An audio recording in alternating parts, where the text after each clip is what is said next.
Hi everyone, my name is Mini. I'm a licensed and registered therapist here in Malaysia. And in this channel, we talk about all things related to mental health and how to create sustainable successes so that you don't burn out.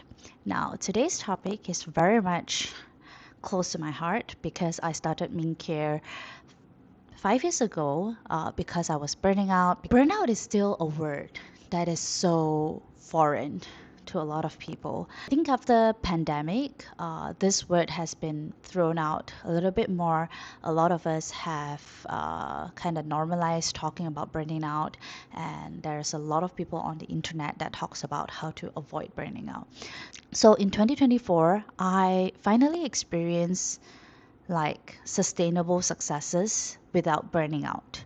What it looks like is that I no longer have this huge episode of burnout events where I just couldn't function. I realized that, wow, it's actually possible. And it really took quite a bit of time for me to accept that you can actually do things or be productive without burning out. So I'm going to share some of my experience and some of the tips, and hopefully it helps you before you plan your 2025. So my biggest tip is to plan for a human. So I remember having big goals, big dreams, and I always set out like all these resolutions that I want to achieve that year. So I dream big, I do achieve that some of them, but most of the time there will be this whole 1 or 2 months where I'm not very functional. What I found out is this: when you plan like that, you're literally just planning for a robot, like a person that would not fall sick, would not have bad days, would be always on their tip top condition, right? But that is not the case. You know, you are human first. You will experience days where you are sick. You will experience days where your family needs a little bit more of your support. So look at your goals. Like you can just write out all of the resolutions that you want for the new year and then look at it. Like, is this like a plan for a human or is it for a robot? I remember my lecturer taught us how to think this way. When you look at a case, when you look at a client, always explore these three areas. So in short, we call it biopsychosocial. So basically, it means that look at the biological part, look at the psychological part, and also the social part of this person, right? In order to evaluate this person's state of mind and also their health situation. And when we talk about health, it means mental health as well. So when you set out goals, like remember to like look at this, like are you taking into consideration of your health situation that day? Are you planning goals for your health as well? Are you planning goals for your psychological state as well? Like let's say if you have a bad day at work, you know, would you still expect yourself to perform like you're having like a extremely good day, which that is not really realistic. One of the things that we kind of miss out very often is the social part. Does your plan also include cultivating relationships, like meaningful relationships? So when it comes to planning like a human or planning for a human, it means that you want to take into consideration these three areas of your life. Here's a hot tip that I've used on quite a bit of my clients and also on my own. So set your daily goals based on these three standards in your head. So in 2024, I actually ran a half marathon, which I am very proud of because I never really see myself doing this, but I did it anyway. How I actually set my running goal is this: I set goals for good days, I set goals for bad days, and also I set goals for the in between days. So let me give you an example. On good days, if I am in a tip top condition, I am not sick, I am feeling good, mood is really well, and it's a public holiday maybe, then I will set a goal that I would run 5 km that day. Let's say it's a bad day where I am sick, maybe, or I have a really bad day at work and I just don't have that energy and capacity and time to do a 5 km run. So, what my bad day goal would look like is probably just go out and walk for 1 km, like just walk. And that would be sufficient enough to keep myself in the funk of pursuing this goal. And for the in-between days, maybe it's like health-wise, I'm feeling good, but I probably have like a really busy day at work. On the in-between days, I would run a 3 km or like a 2 km. That would be fine too. This is what I noticed when I start putting my goals this way, and I kind of see this based on my good days, bad days, and my in-between days is this. I notice that I am so much kinder to myself. The way I speak to myself has so much more empathy, and I start not hating myself. If you have ever been in this loop of like not achieving a goal or not doing something that you said you're about to do, and then you kind of bash yourself up, you have all this negative talk that comes with it, where you start to like, I'm a failure, I don't deserve this, I don't think I'm good enough for this. All this negative loop of cycle happens because you are unable to achieve a goal is very demotivating, honestly. And this is why burnout happens. A lot of time burnout happens when you're mentally tired and fatigued of not being able to achieve something that you set out to do. But the truth is this though, like when you set your goals, if you're not setting it for a human and you don't take into consideration that there would be days that you are sick, then this negative set of emotional draining loop is going to keep continuing, where it's going to keep you demotivated. So for example, if today I'm under the weather and I'm able to go for like a walk, my self-talk would be, great, even though I am sick, I still manage to keep myself accountable and go for this walk. Instead of, today I'm feeling sick, I am unable to run that 5 km, and I start bashing myself, saying that you did not take care of your body well enough, you're such a failure, you couldn't achieve your goal, this shouldn't have happened. And yeah, these two have such different tone. Imagine if you go for the first one, you would probably pick yourself up much easier the next day to have a good day. But if let's say you're going for the second way of setting your goals, you probably end up feeling like a failure and probably wouldn't want to continue with this goal. I am a true believer that you have to create an environment, like an inner environment that is kind and nice to yourself in order for you to keep moving forward one step at a time, instead of feeling paralyzed from that one day of like not being able to run that 5 km.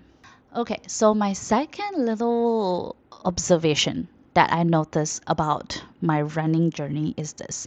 It is okay to just plant the seed.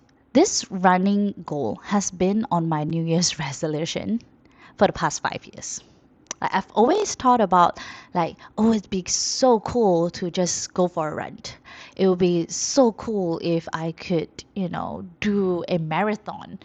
Every year I say I would do it, but I didn't do it. Every year I just feel like, you know what, I should just take this away.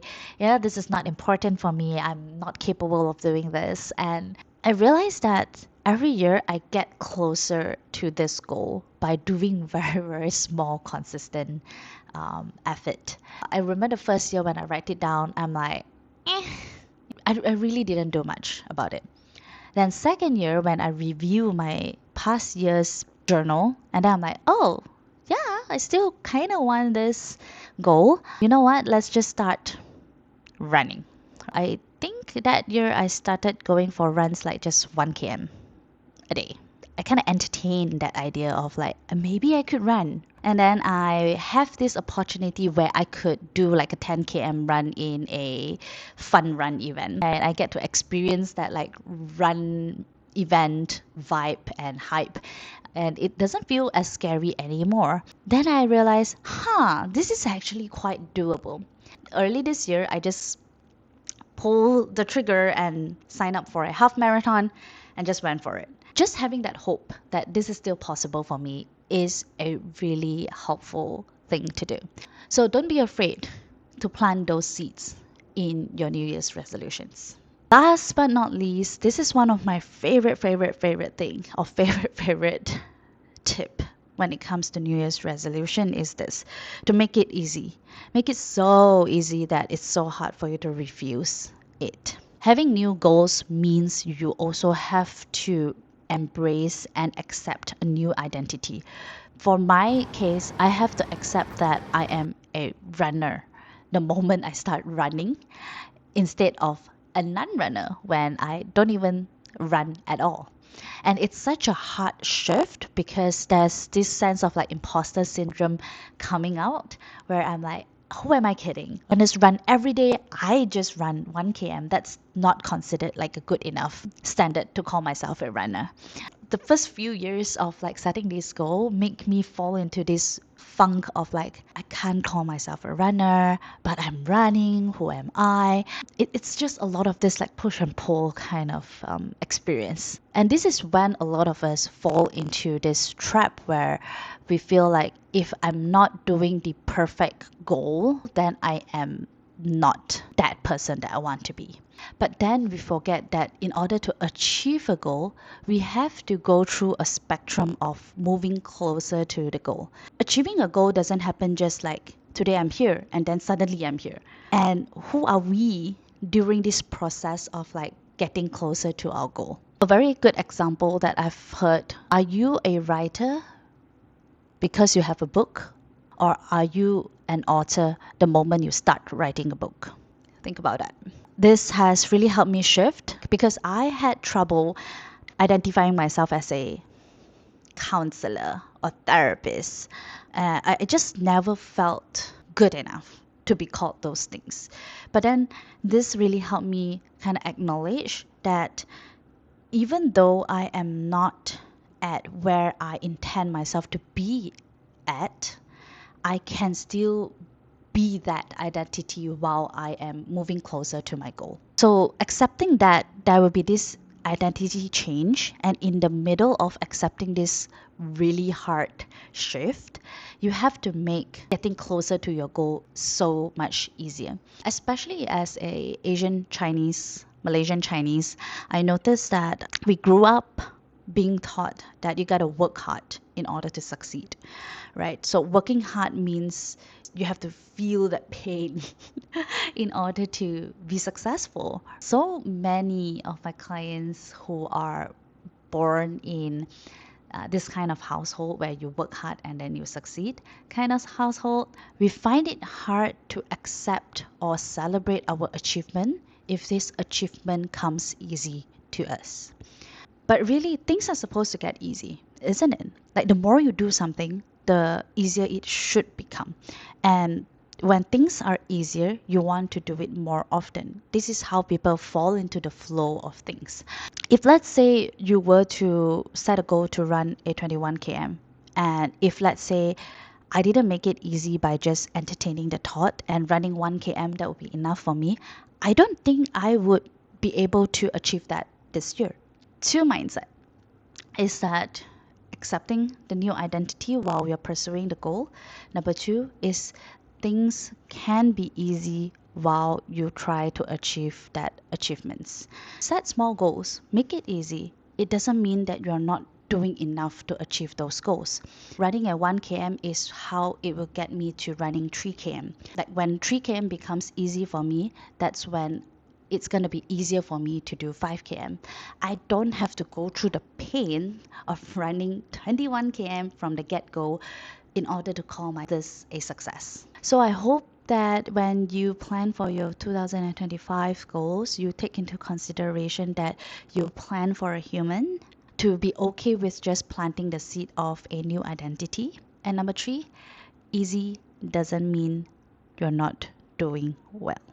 That will be it for today. I'm also trying to make making content easier for me so that I could make more for you. It's a new identity that I have to embrace, that I am doing this. So yeah. So if you have any like specific topics that you think would be good for us to discuss or for me to talk about, please feel free to leave them down below in the comment section. Thank you so much. Have a good end of 2024 and have a good year ahead. See you.